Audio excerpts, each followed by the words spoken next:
Hey Shannon, it's been 5 years, right? Who is this? Huh? You know me, right? Stop joking around. We miraculously reunited today, didn't we? What are you talking about? Please tell me your name or I won't know what you're talking about. Fine, I'll tell you. It's me, Tariq. Huh? Your ex-husband, Tariq? How do you have my account information? Seriously? You don't know yet? You came to the entrance ceremony at the kindergarten yesterday, right? The entrance ceremony? Your child goes to the same kindergarten as mine? Yep, she's my second child. It seems that my daughter is in a different class as your daughter, though.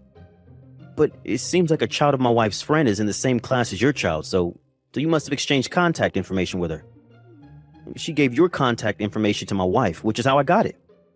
Could you not hand out my contact information like that? Calm down. I have no intention of getting back together with you or something. My wife knows I have your contact information, so there's no need to worry. Your wife is Sarah, right? The woman you cheated on me with 5 years ago, which was the cause of our divorce and also an old friend of mine. It's obvious she finds the situation hilarious. Yeah, kind of. I mean, I think it's hilarious as well. Don't contact me anymore. What? I guess it can't be helped if we see each other at the kindergarten, but I have no intention of being friendly with you two. Bye.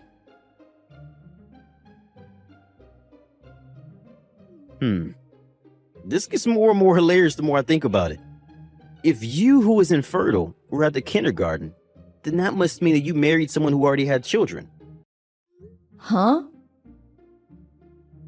Even if you come to the entrance ceremony pretending to be a mother, it's not your actual child, so it's a bit funny thinking about it. So you still think I'm infertile?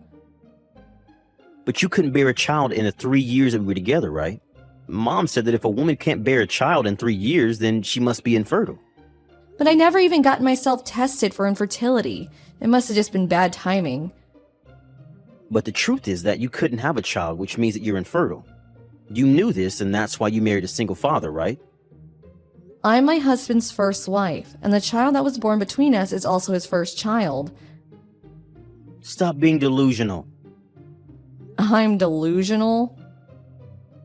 Yeah, these are the sad fantasies of a woman who can't give birth. You really are strange. Fine. Our children go to the same kindergarten, so we'll probably see each other again whether we want to or not. So I'll tell this to you now to prevent any misunderstandings in the future. What is it? I've already given birth to 3 children. Huh? My eldest son, who's 3 years old, the one who came to the entrance ceremony yesterday, and 2 twin daughters who were half a month ago. Huh? You're infertile but have 3 children? That means your husband had 3 children with his previous wife, right? Stop making weird excuses, it's confusing.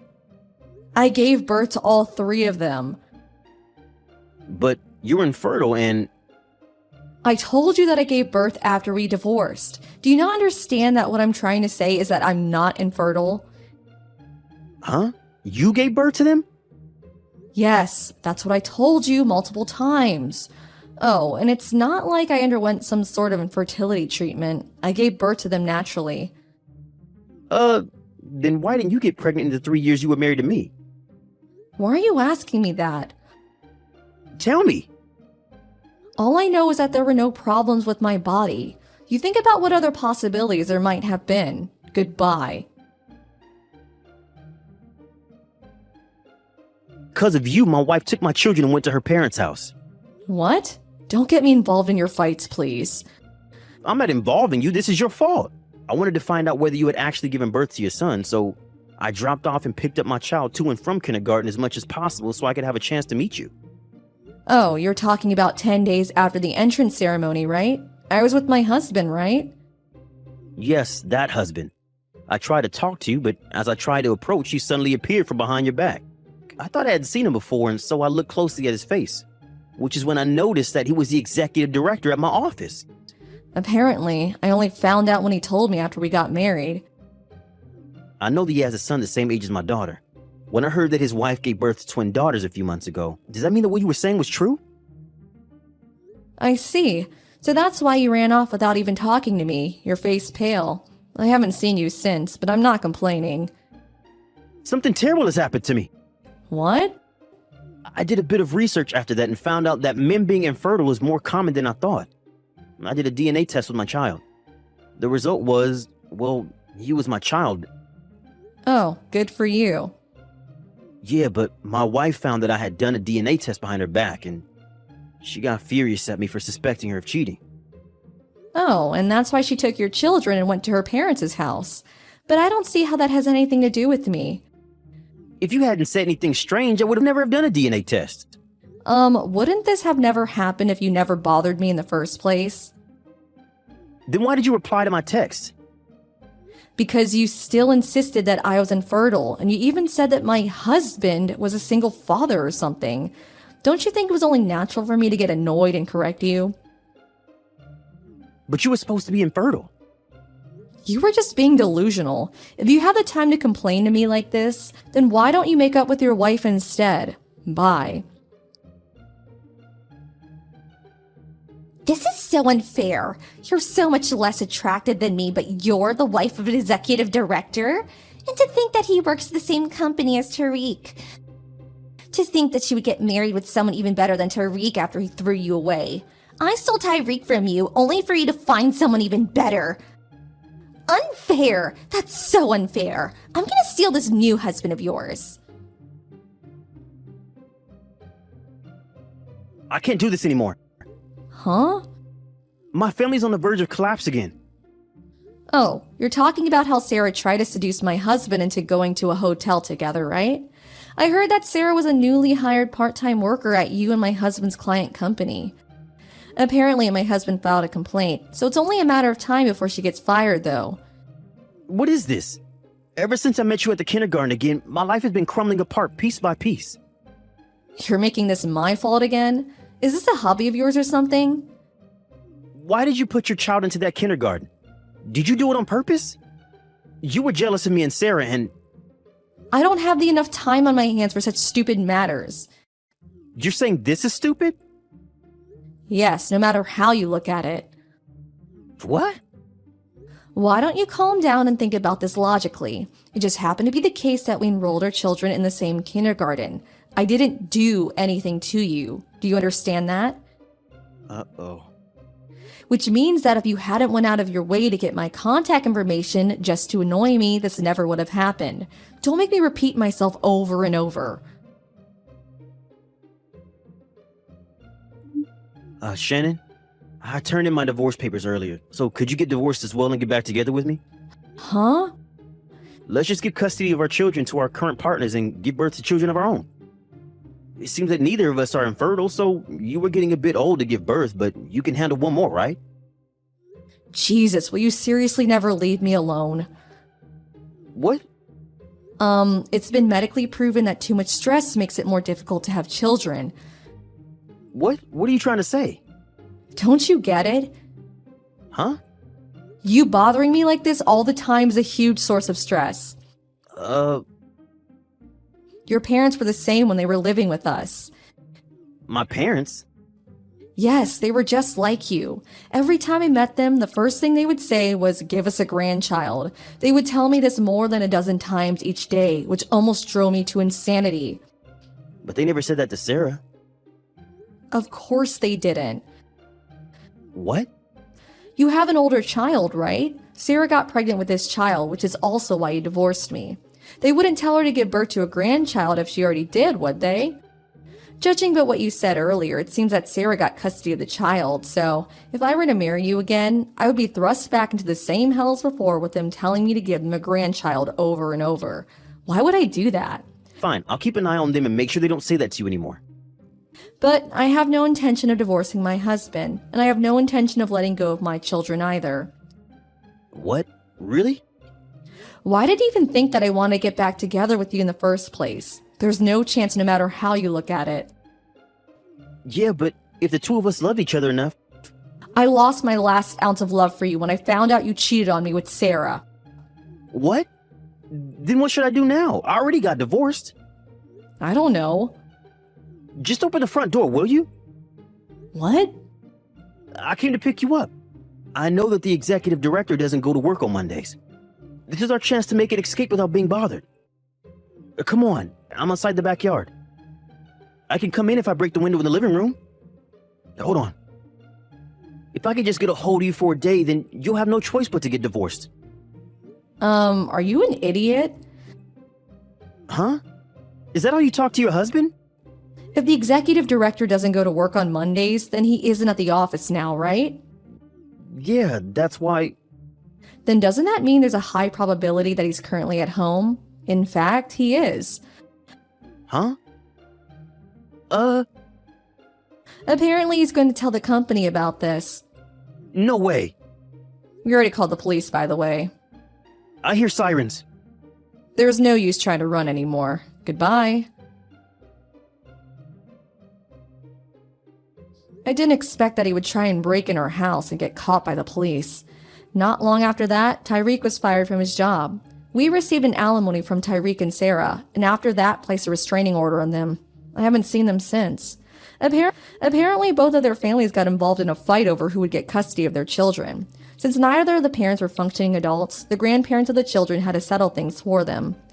Each family would gain custody of one child, and they would be adopted by relatives. The relatives of both Tyreek and Sarah cut ties with their families.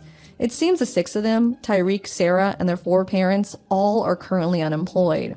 There are eyewitness accounts saying that they were living together under a bridge, but it's uncertain where they really went. Good evening, Mrs. Baker. This is Gordon.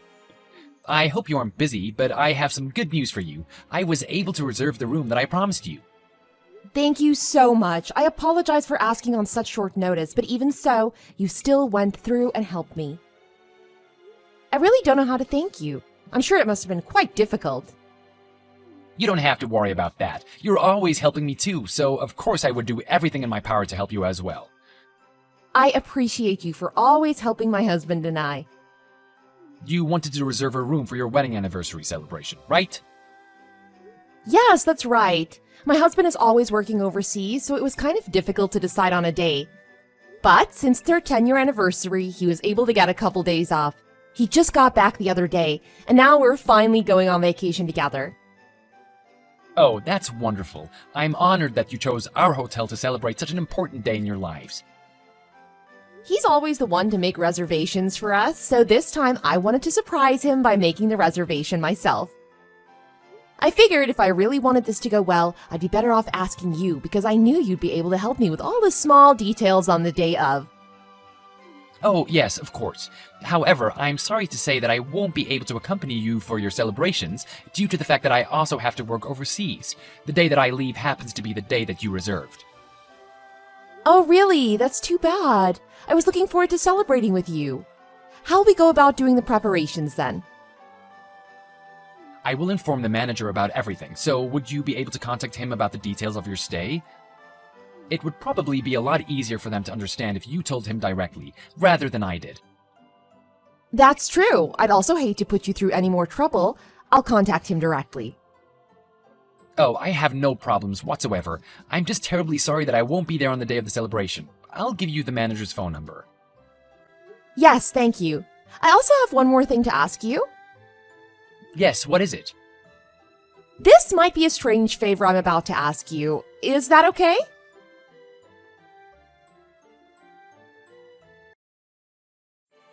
Hello, this is B. Adamson. I'm the manager. I got word from Gordon to contact you. What can I help you with today, ma'am? Yes, thank you. My name is Leah Baker. I wanted to surprise my husband on the day of our wedding anniversary, so I was hoping that you could help me. What kind of surprise were you planning? It will all be separate prices, so I hope you've checked our homepage. What? Prices? I'm sorry, but I didn't check the prices. This is a luxury hotel, so things like surprise cakes and champagne will cost an extra bit. I suggest you check the prices in advance. Oh, okay. Can I ask you to contact me when you've checked them? I understand. I would assume that you'll be with your children as well. I feel the need to remind you that this is a luxury hotel. There are a lot of high-class guests who stay with us. Yes, I've heard about that. I've heard a lot of celebrities and famous athletes stay at your hotel. I'd like to ask you to watch your children and make sure they don't do anything in front of those guests. What is that supposed to mean?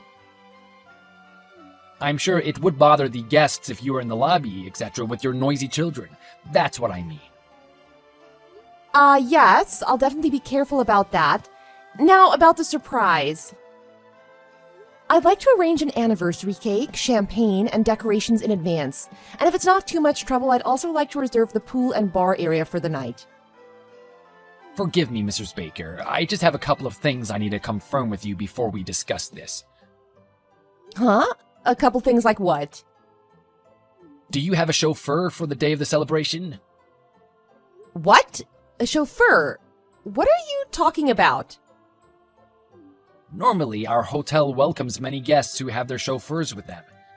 Mr. Gordon also told me to reserve a parking space for you. Is it a sports car or anything like that? No, I don't have a sports car. I can't let my children ride in a sports car. That makes sense. Well, is it an SUV or something bigger like that? No, I have a small car. I'm sorry for asking, but does that have anything to do with the surprise? As a manager of this expensive luxury hotel, I have the responsibility of thinking about my guests. Is there something wrong with that? Well, no, there isn't. It just kind of feels like I'm being interrogated for no particular reason. Well, excuse me. All I did was ask you the questions that needed to be asked. I'll be returning to my work now. We look forward to your stay, and please, take care. Wait, what about the surprise? I don't think we've really organized anything yet.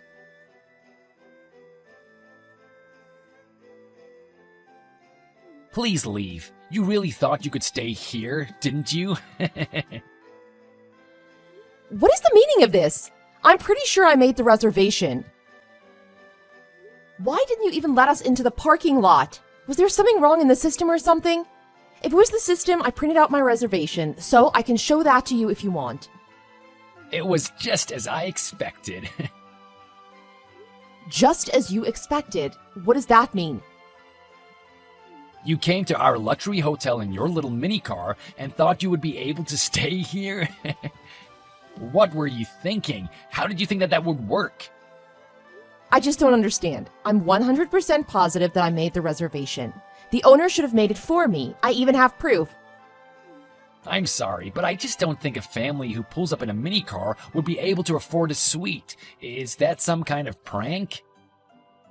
Are you looking down on us because of the type of car we drive? Our car has nothing to do with the fact that we made a reservation with this hotel. I don't get it.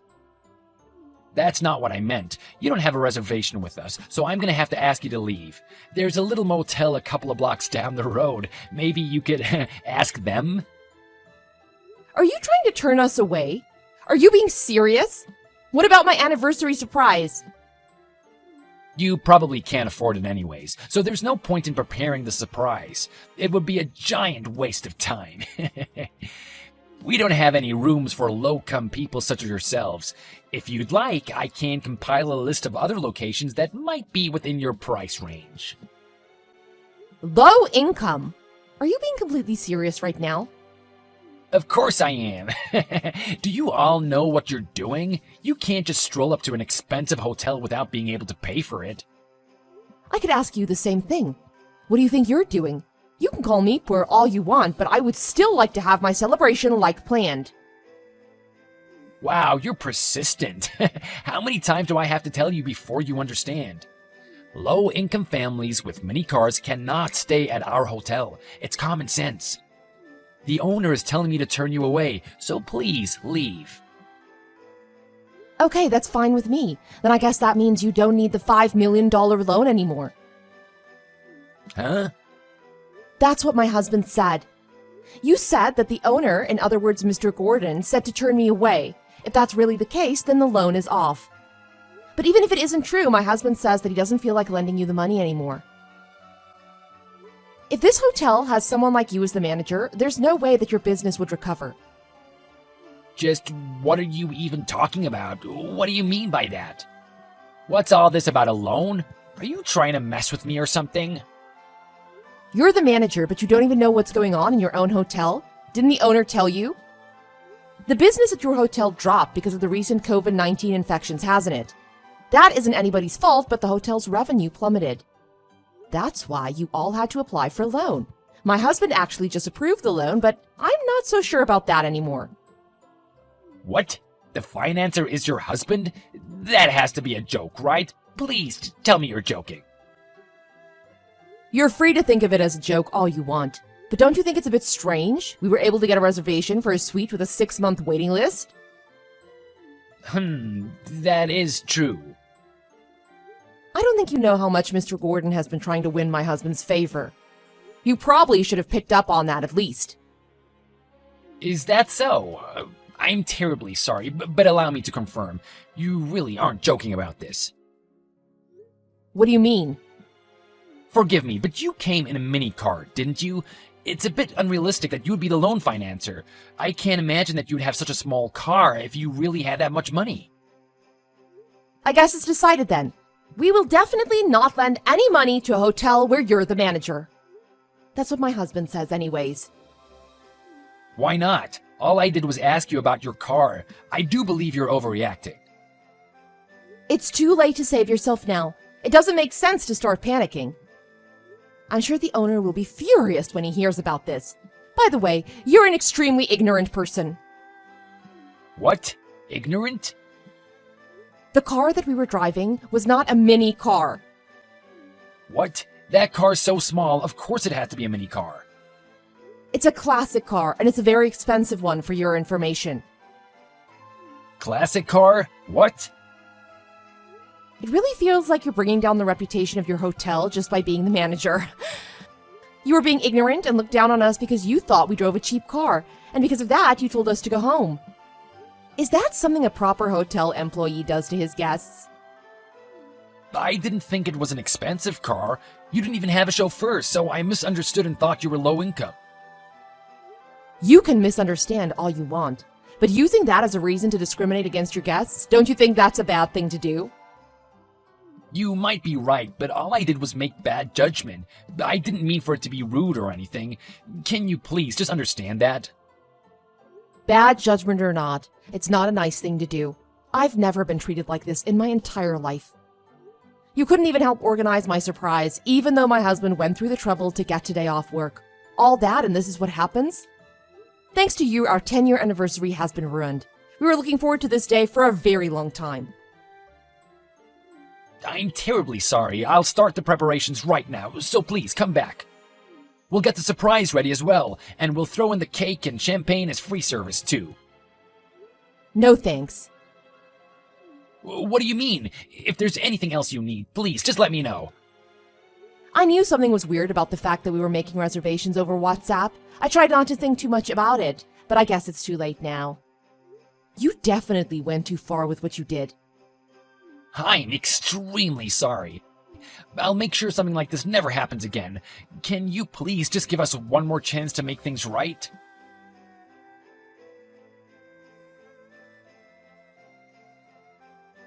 Hello, Mrs. Baker. I hope everything is going well with your anniversary. I extend my heartfelt congratulations to the both of you. Ah, Mr. Gordon, thank you very much. You actually texted me just at the perfect time. I'm afraid that nothing has gone as planned, and it's nothing to do with your hotel. Oh, dear, I'm very sorry to hear that. Was there a problem? Your manager, Mr. Adamson, is the problem, I'm afraid. He's insulted me and my family by assuming we were low income because of the fact that I drive a small car. It's ridiculous, but it was very unprofessional and rude of him. What? Please allow me to apologize on his behalf. Mr. Adamson never seemed like the kind of person to say such discriminatory and distasteful things to a customer. I have screenshots of the conversation if you need to see them. My husband is very angry, and he told me that the request you put in for the $5 million loan might be in jeopardy because of this. This is very deplorable behavior from Mr. Adamson, and he will be dealt with appropriately. I'm very sorry that you had to experience this, Mrs. Baker. You are one of our most valued customers. Please, I would like to ask that you don't cancel the loan.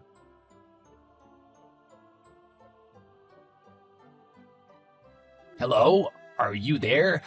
Can we just forget this ever happened? Nope, it won't happen. I've already spoken to the owner anyways. What? The owner? Gordon? Right. We told him that we won't issue the loan as long as you're working as manager. What?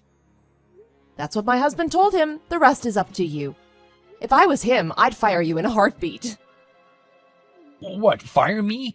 I'm the manager, though. I can't be fired. If the hotel manager was this much of a piece of trash, of course the quality of the hotel would be affected as well. Did you just call me a piece of trash? All I did was misunderstand your situation. There's no need for name-calling.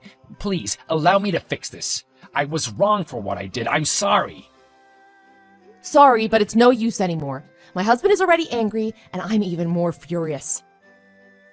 Wait, the owner is calling me right now. Do you think it's about your reservation? Don't ask me. How about you answer the phone? I can't imagine why you wouldn't be angry right now. You tried to turn away a paying customer. I didn't think that you would pay in the first place. I thought you would run off, and I was trying to avoid that. You didn't look like you could afford the cost of the suite. You still don't understand what you're saying, do you? Doesn't that sound at least a tiny bit rude to you? I'm sorry, I didn't mean it that way. You're misunderstanding me. No, I think I understand you perfectly. You've just been saying anything you feel like, but everything came back to bite you in the butt. I'm really sorry. I seriously regret what I said. I already told you it's no use. It's over for you. Disgusting men like you, who make a living out of discriminating and judging people, will always just end up screwing themselves over. This is all your own fault. You've dug your own grave, and now you have to lie in it.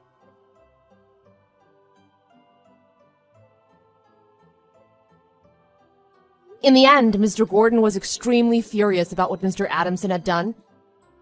He wasn't satisfied with just firing him, so he requested that he pay reparations equivalent to a one-night stay in the suite. Mr. Adamson lost his position as manager and therefore lost his job, so he apparently used up all of his savings to pay the reparations. He was so quick to judge people based on appearances, and due to his arrogance and ignorance, he ended up dealing a lot of damage to himself. He dug his own grave, and now he doesn't know what to do. He's completely at a loss. As for our 10-year anniversary celebration, of course we weren't able to hold it as planned. Mr. Gordon felt extremely apologetic about the whole situation, and he offered us a free stay to make up for it. He also said he'd give us free catering and drinks. My husband had to go back overseas, and he won't be able to take a day off for another month, but it's definitely better than nothing. I appreciate Mr. Gordon a lot.